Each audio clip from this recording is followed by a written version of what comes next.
Hello there.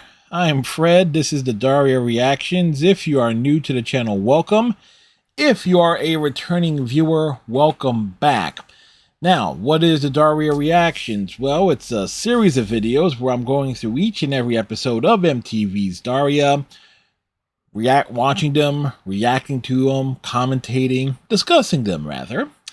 But this is also my excuse to rewatch every episode of Daria, because I was in high school when Daria was first on the air. And so in a lot of cases, it's been over 25 years, or should I say 24 years, specifically as it relates to season 4, because season 4 aired in the year 2000. Obligatory, in the year 2000, in the year 2000. MTV's Daria will be rewatched by a fat man in the year 2024. Anyway, something a little different here with this week's video is that I'm actually recording it in the early evening as opposed to being one of the first things I do in the early morning. Typically, I try to record these like bright and early when I am more coherent as opposed to the early evenings, but circumstances involving the 2024 general election in the United States kind of warrant me to shuffle my whole schedule and things around. So at the time I'm recording this, which is actually on November 4th, one day before the general election here in the United States. And we're not going to get into the election here. For that, you might want to jump onto my Twitch channel sometimes to get my live reactions to certain things. So with that said, we are going to be covering episode 2 of season 4, called Antisocial Climbers. The only thing I remember about this episode is something that involves Mr. O'Neill, and one of his grand ideas that somehow sees Daria and Jane roped into something that they neither would rather do. I want to say this involves skiing somehow, because obviously social climbers is his own thing, but there's also an antisocial climbers is a pun on that. But I remember I have a vague recollection of there being a skiing type episode or a ski lodge type episode or something.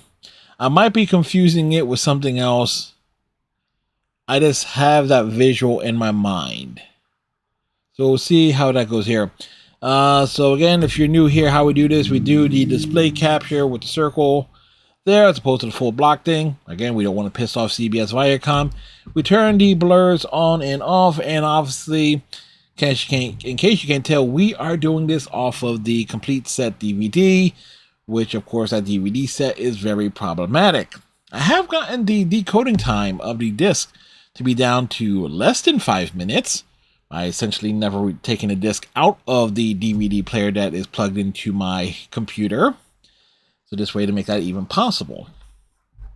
All right. So Antisocial Climbers. All right.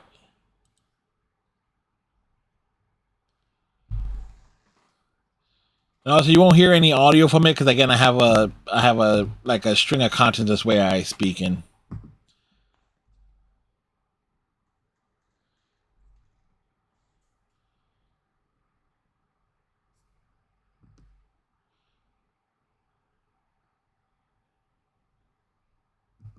It is a ski trip. And coloring of this episode is a little bit darker than usual.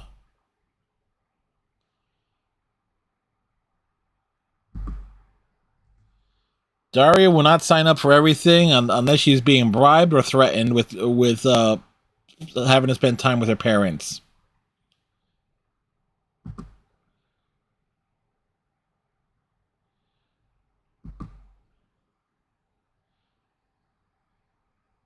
Jane was a Girl Scout. Oh. Jake,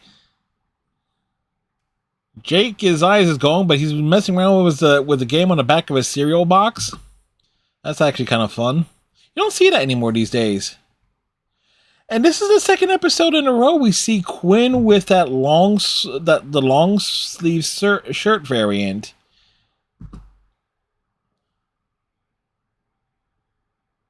Babes in Thailand on Six Sad World. That sounds like a porno, but hey.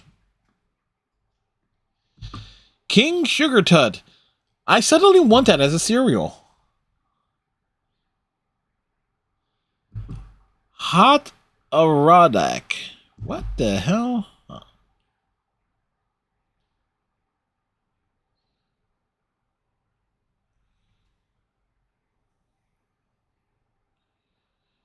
Oh yeah, they did went to see some counselor back in like. Yeah, they did went to see some sort of counselor. But wait, Helen went by herself.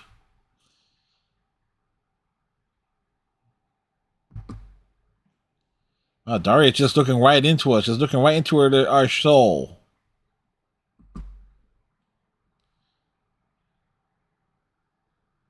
What did I say? Daria doesn't sign up for anything unless she's being bribed or threatened. In this case, Helen was coming out with the bribery, so I called it.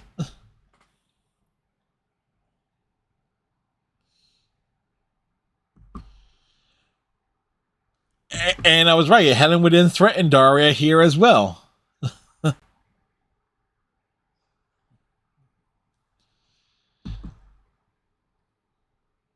That's a nice look for Quinn with the blue camo style top.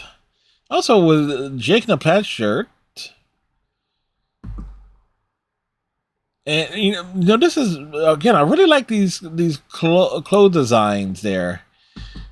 Jane is now traumatized. It's so very, very cute, Quinn.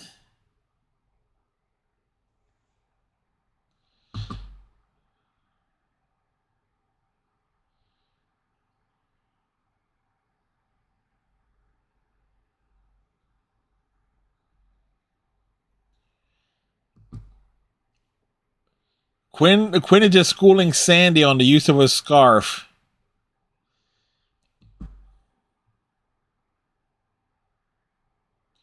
Why would you buy a snake? I feel dumber just hearing Tiffany ask that.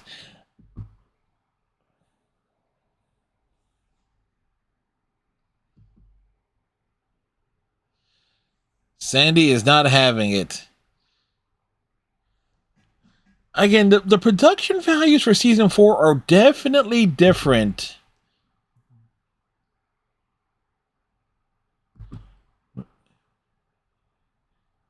Been through 33 years of marriage. Yeah. Yeah.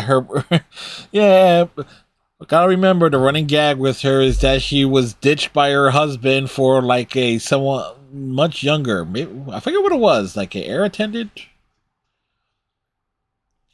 But again, the one thing I pointed out last week is that the production values for season 4 definitely seem up at times, especially where you can see certain outlines are concerned, like such as with Jane's hair. At least to me, like they're having like a slightly different tint to Jane's hair. He has asthma.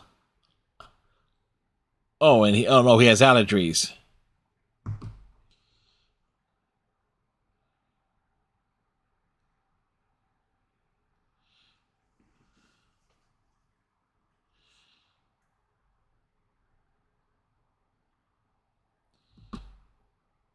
How much did that camera cost, and how much of it was taken out of the budget for Lawndale High?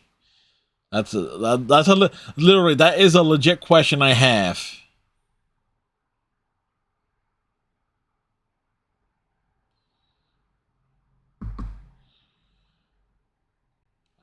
Him asking a primal instinct and with a camera that big. Oh boy, the fan fiction writes itself.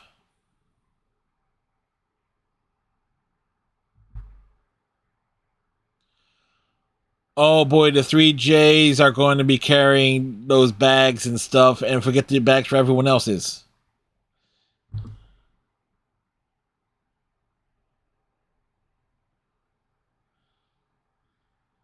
Yep.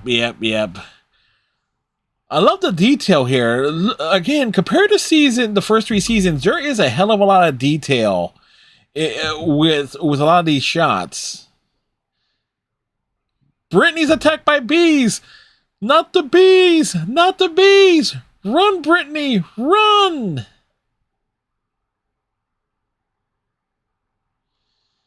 Oh, I feel bad for Mr. O'Neill. All that shit he has to lug around.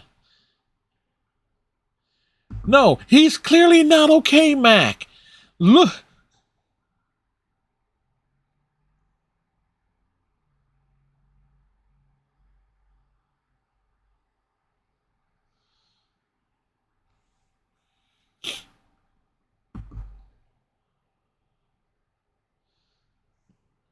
Yes, turn around and head on back.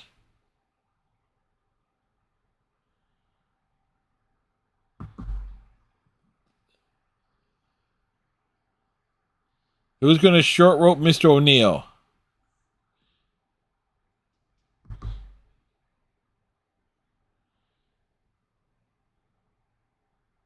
Oh wow, wow, she's having a conflict here because she's totally into Mr. O'Neill.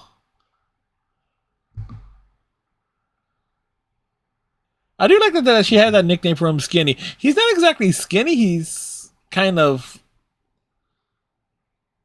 wimpy, but still.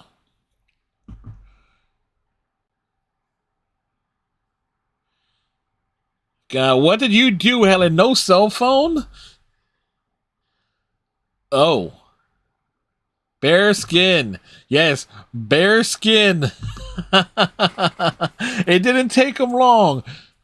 No lights, no phones, not a single luxury, but there's a bear skin rug. Oh, boy.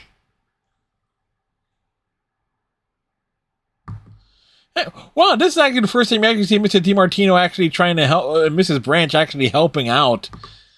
That's actually kind of cool there. There is again, Mr. DiMartino is not someone to leave someone behind either.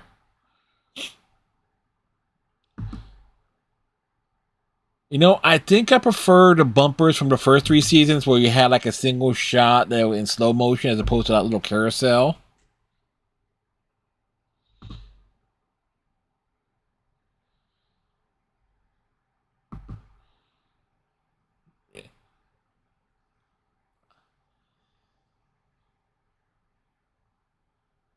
Oh, Mr. O'Neill went back, and Mr. DiMartino can actually translate for a frozen for cold Mrs. Branch. That's impressive. I'm surprised that he can translate that. And Mr. O'Neill was the one who went back. That's something else entirely there. But the fact that Mr. DiMartino can translate for her is actually pretty impressive.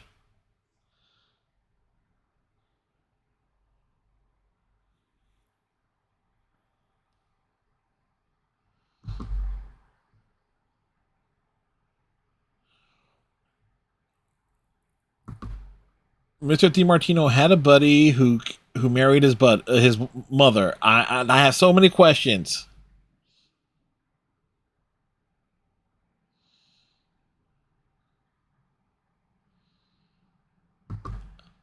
Wow, it's very bad.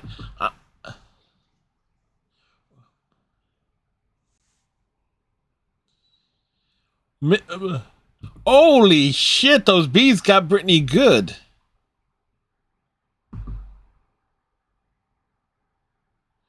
Oh, the three J's just screwed everyone over.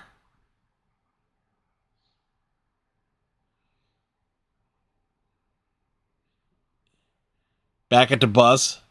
Yeah.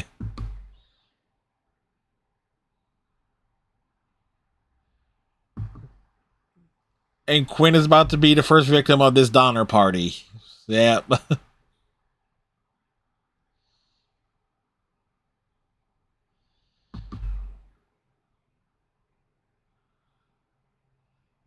Oh, and it melted.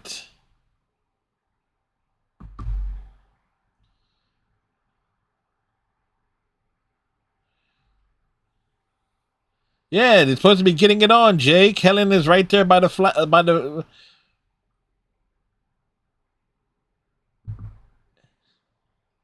Helen is trying.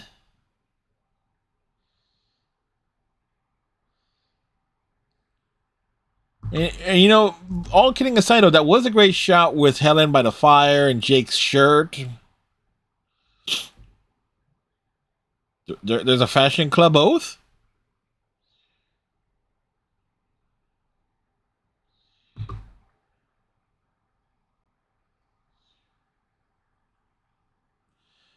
Of course, like what standing?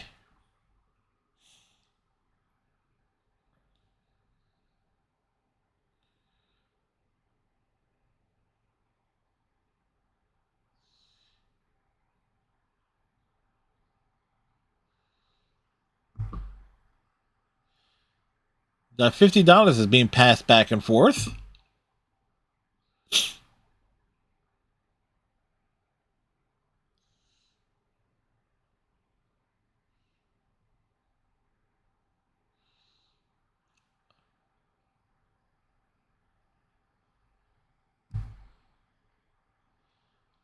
Yeah,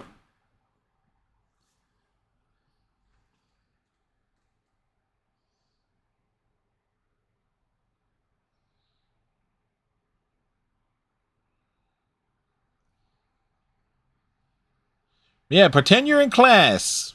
Everyone can fall asleep.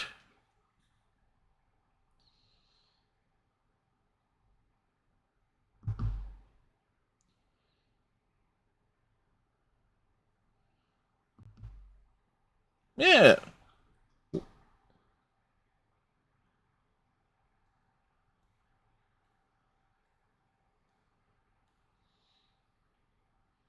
you convinced them.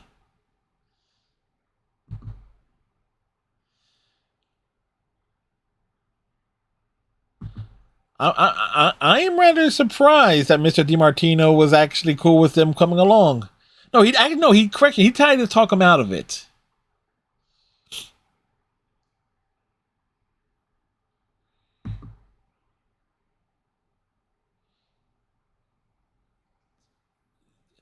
Again, that the vest with the shirt. That's a great look for Quinn in these conditions.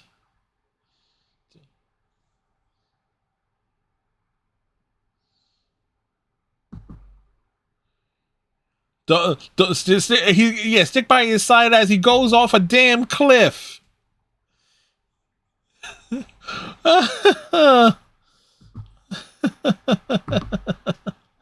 Oh, poor Mr. DiMartino.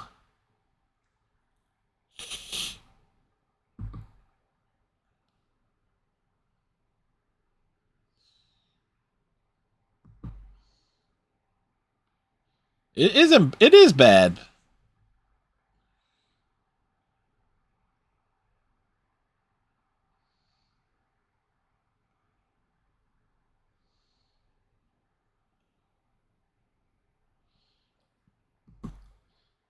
That's a wonderful shot there, and again, the detail is quite amazing.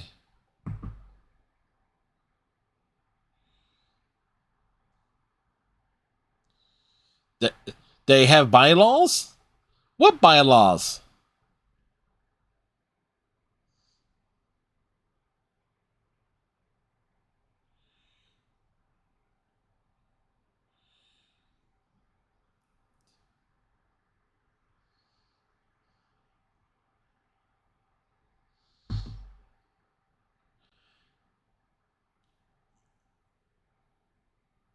Emergency food kick?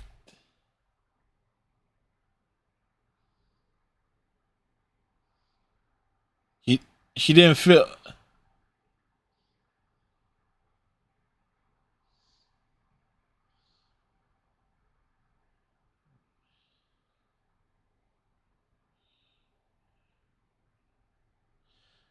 Yes, of course.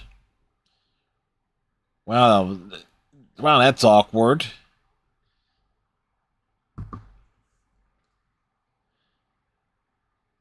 Mr. DiMartino has found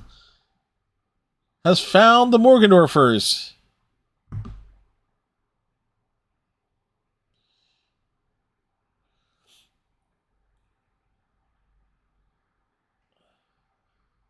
That's not what he means.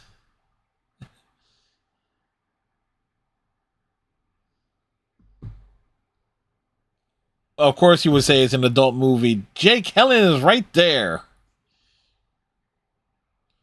What a wonderful shot.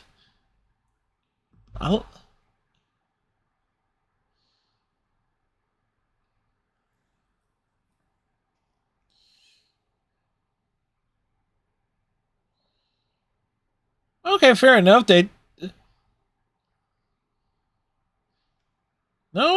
That was a lot there.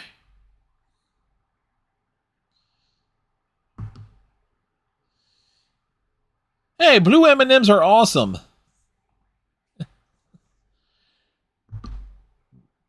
Mr. O'Neill's drawers have been found.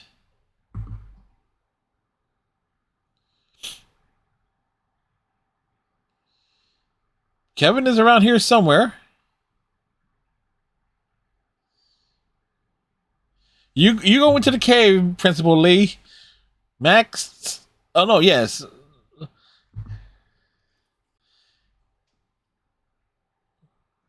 It's like, hey, Mr. O'Neill making one of those survival video diaries.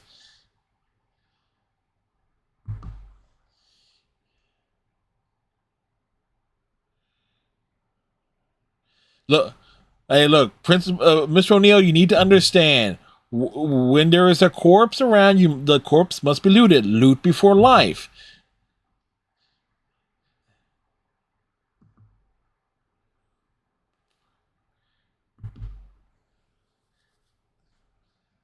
Hey, they managed to walk their way through the entire storm, but where do they end up with? That's a good question.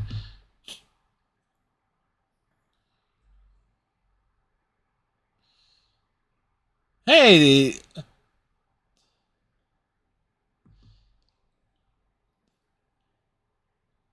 what the actual hell?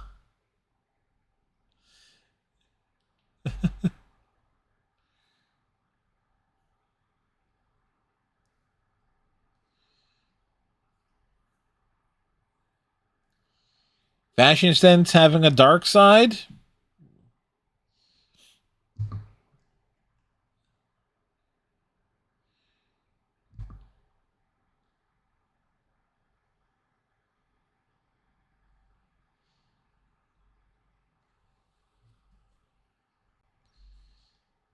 Yes, they are.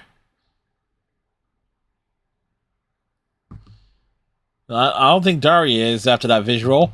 Holy crap! Brittany's face.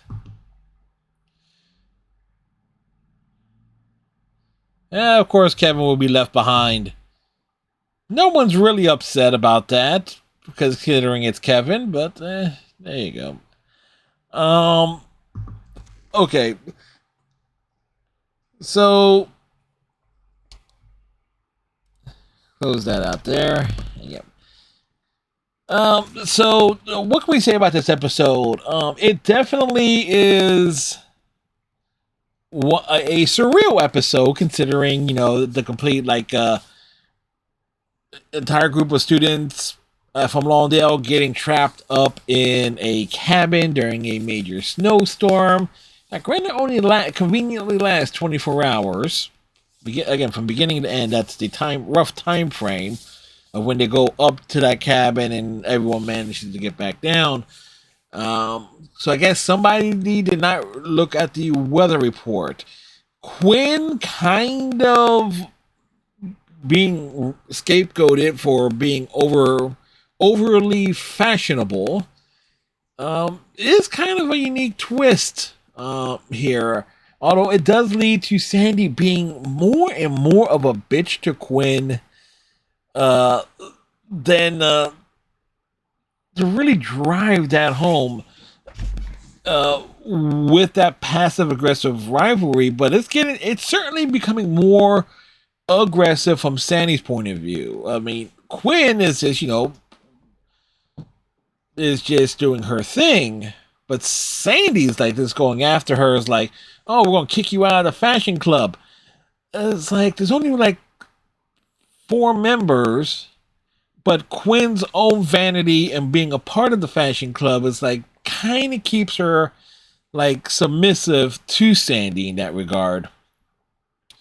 Matter of fact, I'm trying to remember when is it not until like is it college yet? The second Daria movie after obviously which it airs which is the series finale.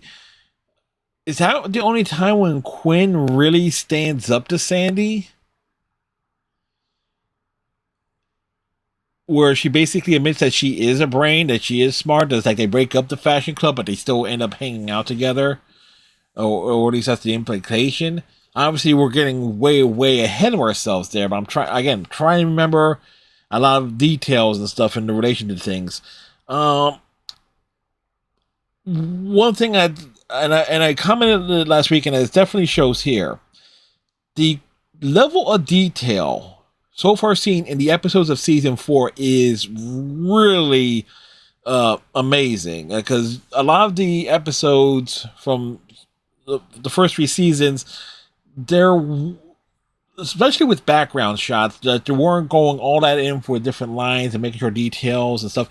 Like some of the long shots when they got out into the wilderness prior to the snowstorm was very, very detailed. Like every single freaking flower, like you could tell like each individual petal, each blade of grass, it's like each of the vegetation, like all of that put out. You could like follow the lines. Like if I pause the scene, you certainly would have been able to take a good look at like everything. So kudos there that the production values certainly has stepped up in a big way there. Not to mention with the variety of clothing and stuff that we're seeing here, more outfits for everyone. Because you'd be hard pressed to think of many episodes from the first 3 seasons where that many outfits changes, particularly for like Daria and Jane. Is like, think about it. You had Daria in her normal outfit, Daria with the initial outfit that we see her in when they're at the parking lot to drop where Jake and Helen drop her and Quinn off. Then you have Daria in like the the hiking outfit, and then Daria was like in the snowstorm. Same thing with Jane, because Jane we see Jane in her initial look, Jane with the pants and the hooded red hoodie. Then you had Jane with the winter coat on top of that. So again, you talk about 3 different outfit changes for our 2 main leads.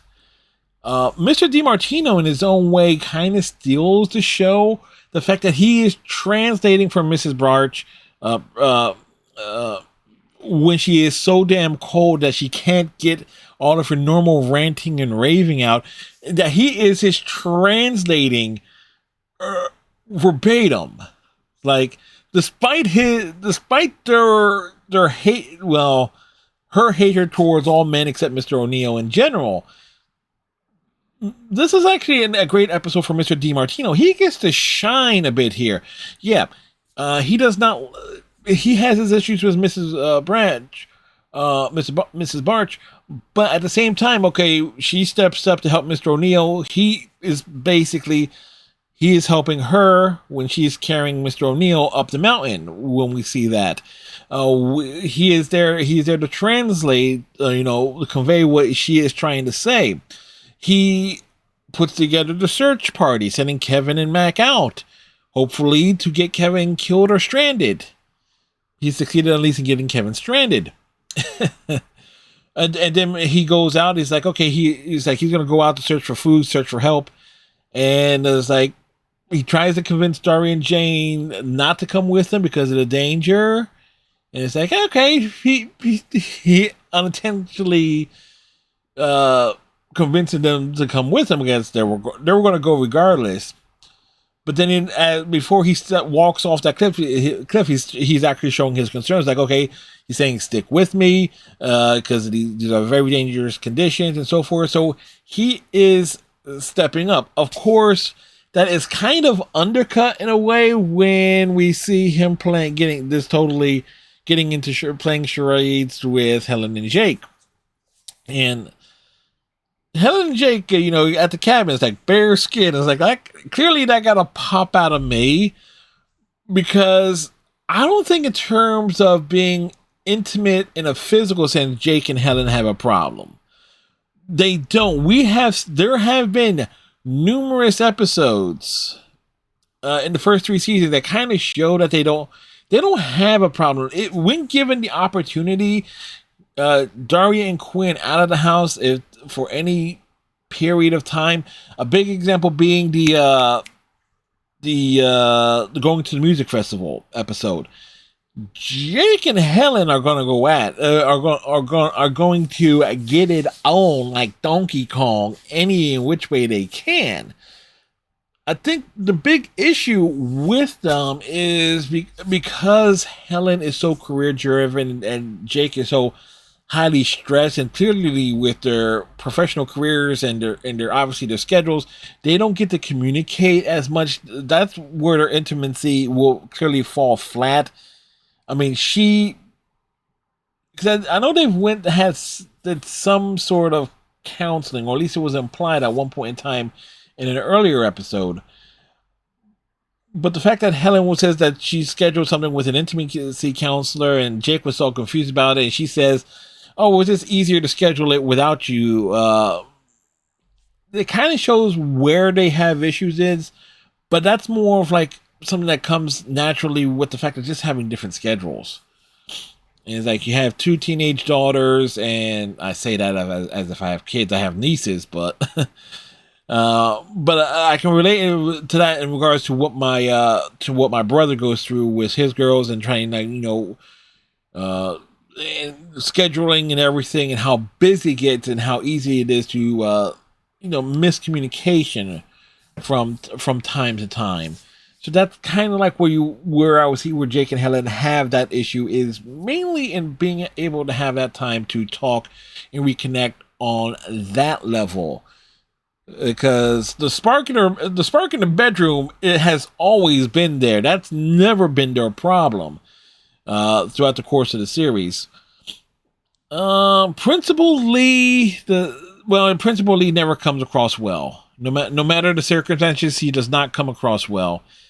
And then you have, I'm trying to think anything, and Mr. O'Neill, having asthma and being tasked with having to carry that equipment around because he's artistic, and that's artful, and that in that sense is, it does set up him being worn down, needing his asthma inhaler. The one thing about this episode that kind of confuses me is Mr. O'Neill choosing to go all the way back to the bus while still carrying the video equipment to try and get his inhalers and stuff. Or it is kind of, for me, that kind of feels a little bit out of character for him. But at the same time, it does set up a lot of the other plot elements of this episode. Again, it is a surreal episode, but it does gave me a lot of things to talk about as I get notifications on my phone left, right, and center. So with that said, we will wrap this up here. And of course, we'll see y'all next week, next Wednesday, same bat time, same bat channel, on this same YouTube channel, for the next episode of the Daria reaction series. So till then, tighten your friendship bracelets, stay safe, have a good one, like, comment, subscribe if you're so inclined, and we'll see you next time. Bye.